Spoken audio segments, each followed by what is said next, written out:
कहानी की शुरुआत में एक अमीर बुजुर्ग जोड़ा गाड़ी से एक सुनसान गांव के विला में पहुंचता है। वे यहाँ अपनी शादी की सालगिरह मनाने वाले हैं। इन दोनों के अलावा उनके 3 बेटे और एक बेटी भी आने वाले हैं और सब अपने अपने पार्टनर को भी लाएंगे। उनके बाद सबसे बड़ा बेटा पॉल, दूसरा बेटा ड्रेक और उनके पार्टनर आते हैं। बड़े बेटे की गर्लफ्रेंड का नाम आइलीन है। वो पहली बार परिवार से मिल रही है, इसलिए थोड़ी नर्वस है। पॉल की माँ को वो कुछ खास पसंद नहीं आती। पहले तो वो कहती है कि किसी मदद की जरूरत नहीं है, फिर कुछ सोचकर उसे पड़ोसियों से दूध मांगने भेज देती है। 10 मिनट बाद आइलीन पड़ोसी के घर पहुंचकर काफी देर तक दरवाजा खटखटाती है, लेकिन कोई जवाब नहीं मिलता। उसे खाली हाथ लौटना पड़ता है। उसे नहीं पता कि कल रात ही किसी ने पड़ोसी के घर में घुसकर उसकी हत्या कर दी है। रात को तीसरी बेटी और चौथा बेटा भी अपने अपने पार्टनर के साथ पहुंच जाते हैं। इस तरह 10 लोग इकट्ठा हो जाते हैं और पूरा परिवार एक साथ डिनर करने लगता है। डाइनिंग टेबल पर ड्रेक तीसरी बेटी के बॉयफ्रेंड से पूछता है कि वो क्या काम करता है। उसका काम थोड़ा अलग होता है, इसलिए ड्रेक को उसकी हैसियत समझ नहीं आती। ड्रेक और कुरेत्ता है तो पता चलता है कि उसकी फिल्में सिर्फ छोटे मोटे अंडरग्राउंड फिल्म फेस्टिवल में ही दिखाई गई है। ये सुनकर वो समझ जाता है कि लड़का कुछ खास कामयाब नहीं है, इसलिए वो फिल्म इंडस्ट्री पर ज्ञान झाड़ने लगता है और उसे तरह तरह की सलाह देने लगता है। तीसरी बेटी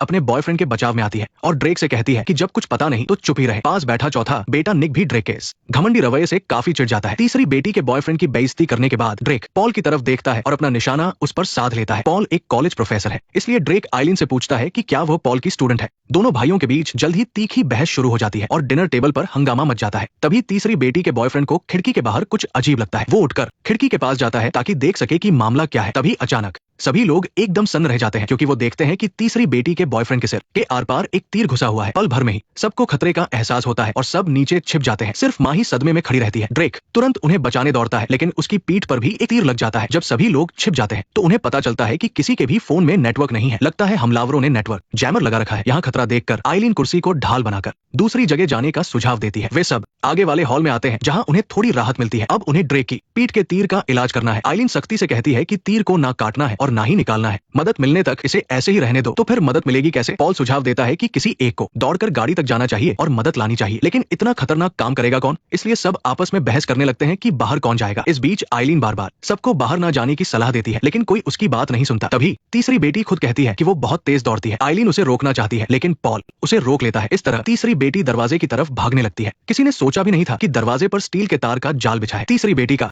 गला कट जाता है और वो वही मर जाती है। सभी लोग गहरे सदमे और खौफ में डूब जाते हैं। सिर्फ आइलीन ही शांत रहती है और समझदारी से काम लेती है। वो कहती है कि हमें फौरन सारे दरवाजे और खिड़कियां लॉक कर देने चाहिए। पॉल बहुत हैरान रह जाता है। उसने सोचा भी नहीं था कि उसकी गर्लफ्रेंड मुश्किल वक्त में इतनी समझदारी दिखाएगी। आइलीन सबसे कहती है कि अब कोई भी बाहर जाने की गलती ना करे। हमें विला में ही रुककर मदद का इंतजार करना चाहिए। अच्छा होगा अगर हम खिड़की के बाहर मदद मांगने वाला कोई साइन लगा दे। इसके बाद बुरी तरह डरी हुई माँ आराम करने के लिए ऊपर बेडरूम में चली जाती है और आइलीन एक एक करके सारे दरवाजे और खिड़कियां बंद कर देती है। बाकी लोग नीचे लिविंग रूम में मदद का बोर्ड बनाते हैं और फर्नीचर खिसकाकर दरवाजों को ब्लॉक करते हैं। जब माँ बिस्तर पर लेटकर रो रही होती है तो कोई चुपचाप उनके बिस्तर के नीचे से बाहर निकलता है। रोना मत। नीचे लिविंग रूम में मौजूद लोग माँ की चीख सुनकर तुरंत ऊपर की तरफ भागते हैं। उसी समय आइलीन नीचे किचन की खिड़की बंद कर रही होती है। तभी अचानक एक काला हाथ शीशा तोड़कर उसके बाल पकड़ लेता है। शुक्र है कि उसने पहले ही हाथ में एक चाकू लिया हुआ था, जिससे वो एक ही वार में हमलावर के हाथ पर वार कर देती है। हमलावर दर्द से चीखता है और वहाँ से भाग जाता है। दूसरी तरफ बाकी लोग माँ के बेडरूम में पहुंचते हैं और ये देखकर उनके होश उड़ जाते हैं कि किसी ने माँ को बेरमी से मार दिया है। दीवार पर खून से लिखा होता है अगला नंबर तुम्हारा है। इसके बाद बच्चे अपने टूट चुके पिता को वापस नीचे लेकर आते हैं। गहरे दुख के साथ साथ वो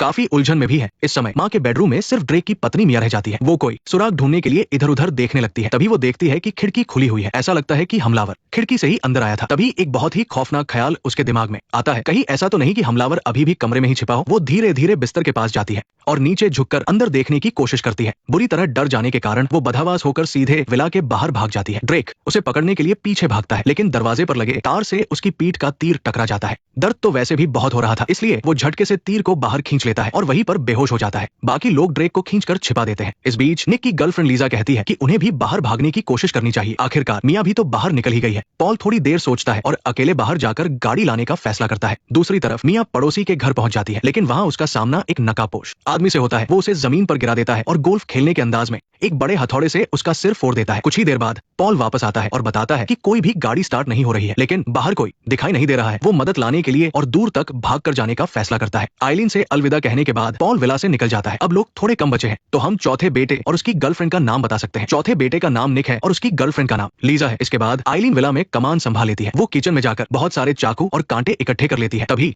खिड़की का शीशा टूटता है और नकाबपोश आदमी घर में घुस आता है। आइलीन नकाबपोश आदमी को मारकर नीचे गिरा देती है और फिर हथौड़े से वार कर करके उसे जान से मार डालती है। आइलीन हमलावर का नकाब हटाती है और पूछती है कि क्या कोई इसे पहचानता है। तभी अचानक बिजली चली जाती है और पिता का भी कुछ अतापता नहीं है। निक कहता है कि वो और लीजा पिता को ढूंढने जाएंगे। वो आइलीन को बेसमेंट में जाकर मेन स्विच चेक करने को कहता है। थोड़ी देर बाद बिजली वापस आ जाती है। निक और लीजा को भी ऊपर वाले फ्लोर पर पिता मिल जाते हैं। पिता कहते हैं कि उन्हें शक है कि हमलावर अभी भी घर में ही छिपे हैं और गए नहीं है। वो उन्हें ढूंढकर अपनी पत्नी और बच्ची का बदला लेना चाहते हैं। वो बात कर ही रहे होते हैं कि हैरानी की बात ये थी कि निक ने कुछ नहीं किया, बस चुपचाप अपने पिता को अपने सामने गिरते हुए देखता रहा। असल में निक ही इस सब के पीछे था। तीनों नकाबपोशों को उसी ने पैसे देकर हायर किया था ताकि वो सारी जायदाद हड़प सके। दूसरी तरफ एक और नकाबपोश घर में घुसा। उसने एरिन के हाथों मारे गए अपने साथी को देखा और भड़क गया क्योंकि वो उसका सगा भाई था। इस बीच एरिन एक दरवाजे के पीछे छुपकर उसे देख रही थी। नकाबपोश लोगों को ढूंढने लगा और जल्दी ही उसे एक बंद दरवाजा मिला। उसने कुल्हाड़ी उठाई और दरवाजे पर जोर से वार किया। जैसे ही दरवाजा टूटने वाला था, ड्रेक को होश आ गया और उसका सामना नकाबपोश से हुआ। नकाबपोश तुरंत उसकी तरफ बढ़ा, लेकिन तभी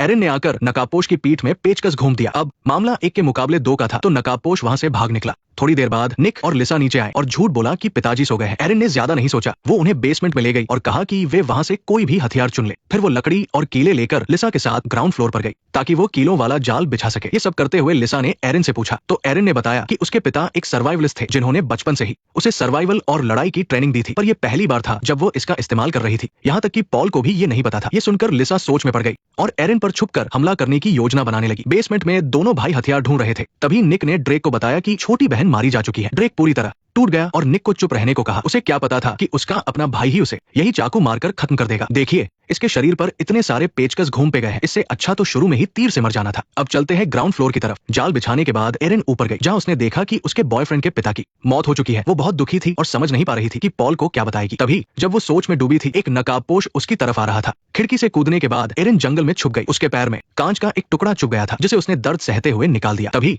नकाबपोश ने उसे ढूंढ लिया। वो तुरंत भागकर वापस घर आई और पर्दे के पीछे छुप गई। नकाबपोश भी पीछे पीछे आ गया और जैसे ही वो खिड़की से अंदर आने लगा, उसका पैर कीलों वाले जाल पर पड़ गया। उसकी चीख सुनकर निक और बाकी लोग वहां आ गए। कातिल को इतना बेकार देखकर निक को गुस्सा आ गया और वो बिना सोचे समझे उस पर चिल्लाने लगा। एरिन ने ये सब साफ साफ सुन लिया था। तभी उसका फोन बजा। दरअसल उसने शुरू में ही पुलिस को मैसेज करने की कोशिश की थी और अब जाकर मैसेज डिलीवर हुआ था। उसे मैसेज का रिप्लाई मिला। उसे पता था कि उसकी लोकेशन पता चल गई है, तो वो तुरंत लड़ने के लिए तैयार हो गई। जैसे ही नकाबपोश पास आया, उसने उसके गले पर जोरदार वार किया और वहां से भाग निकली। वो घर से बाहर निकली, पीछे से घूमकर खिड़की के रास्ते वापस अंदर आ गई। ये तरकीब काम कर गई। 3 लोग उसे बाहर ढूंढने चले गए, लेकिन एक नकाबपोश बाहर नहीं गया, वही जिसके पैर में कील चुभी थी। उसने दरवाजे के बाहर देखा, फिर एक बड़ी सी खिड़की देखकर उसे शक हुआ कि एरिन शायद यहीं से अंदर गई है। अब सिर्फ एक ही नकाबपोश बचा था। घर को खाली पाकर एरिन ने मेन दरवाजे के पीछे एक और जाल बिछाया। उधर बाहर गए तीनों लोगों को कोई नहीं मिला, तो उन्होंने अलग अलग ढूंढने का फैसला किया। निक और लिसा बाहर ढूंढते रहे जबकि नकाबपोश वापस घर में आ गया, लेकिन वो मेन दरवाजे से नहीं आया। एरिन बेसमेंट में गई जहाँ बिल्कुल अंधेरा था। उसने वहाँ एक कैमरा सेट किया, उसे बर्स्ट मोड पर ऑन किया और साइड में छुप गई। नकाबपोश आवाज सुनकर बेसमेंट में आया। उसे कुछ समझ नहीं आया और वो धीरे धीरे कैमरे की तरफ बढ़ने लगा।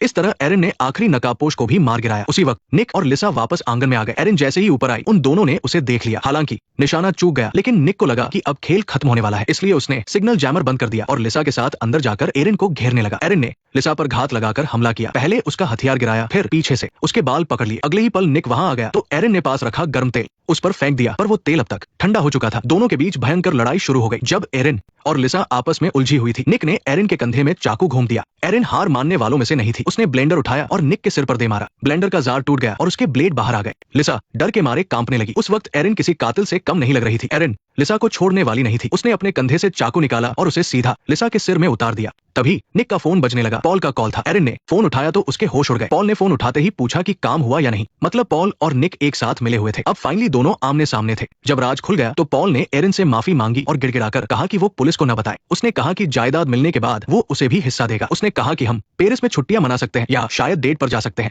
एरिन को चुप देखकर पॉल को लगा कि बात बन सकती है, इसलिए वो बोलते हुए एरिन की तरफ बढ़ने लगा। तभी पुलिस वहां पहुंच गई और एरिन को कातिल समझकर गोली चला दी जो उसके कंधे पर जा लगी। पुलिस ने बैकअप के लिए टीम बुलाई और मेन दरवाजे से घर में घुसने की तैयारी करने लगी। तो एरिन का क्या होगा? मुझे लगता है कि अगर वो चुपचाप वही रहे और पुलिस उसे कातिल समझकर गोली न मार दे तो आखिर में वो सब सच समझा पाएगी। ये डार्क सिटी मूवीज है। मिलते हैं अगले वीडियो में। नेक्स्ट पार्ट देखने के लिए वीडियो को लाइक करो।